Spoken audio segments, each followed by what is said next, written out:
খোয়াই থেকে কমলপুর পর্যন্ত জাতীয় সড়কের কাজ গত 2 বছর আগে সম্পূর্ণ হয়ে গেছে। তার মধ্যে ইতিমধ্যে 12 কিলোমিটার জাতীয় সড়কের অবস্থা বেহাল দশায় পরিণত হয়েছে। সেখানে কিছু ট্যাকটিক্যাল সমস্যা দেখা দিয়েছে। এই ঘটনাটি মুখ্যমন্ত্রীর দৃষ্টিগোচরে রয়েছে। স্বাভাবিকভাবেই মুখ্যমন্ত্রী জাতীয় সড়কের এই অংশটি পর্যবেক্ষণ করার জন্য পূর্ত দপ্তরের আধিকারিকদের নির্দেশ দিয়েছেন বলে বৃহস্পতিবার মহাকরণের সাংবাদিক সম্মেলনে জানিয়েছেন পূর্ত দপ্তরের সচিব কিরণ গীতে। যে খোয়াই থেকে কমলপুরের যে রাস্তা जो प्राय गत 2 বছর আগে কমপ্লিট হয়েছে সেখানে কিছু টেকনিক্যাল সমস্যা দেখা যাচ্ছে।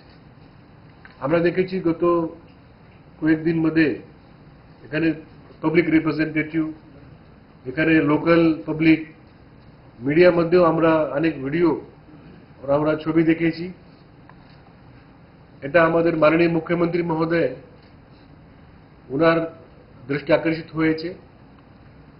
মাননীয় মুখ্যমন্ত্রী মহোদয় আমাদেরকে নির্দেশ দিয়েছেন যে খোয়াই কমলপুরের যে রাস্তার যে সমস্যা সেটা টেকনিক্যালি এটা ঠিক করতে হবে। কোন রকমে নাকে মুখে গুছে সারা দিনের জন্য বেরিয়ে পড়া অম্বলের আর দোষ কি? তাই তারা 5 দশক ধরে গ্যাস, অম্বল ও পেটের সমস্যা একমাত্র সমাধান গ্যাস নল।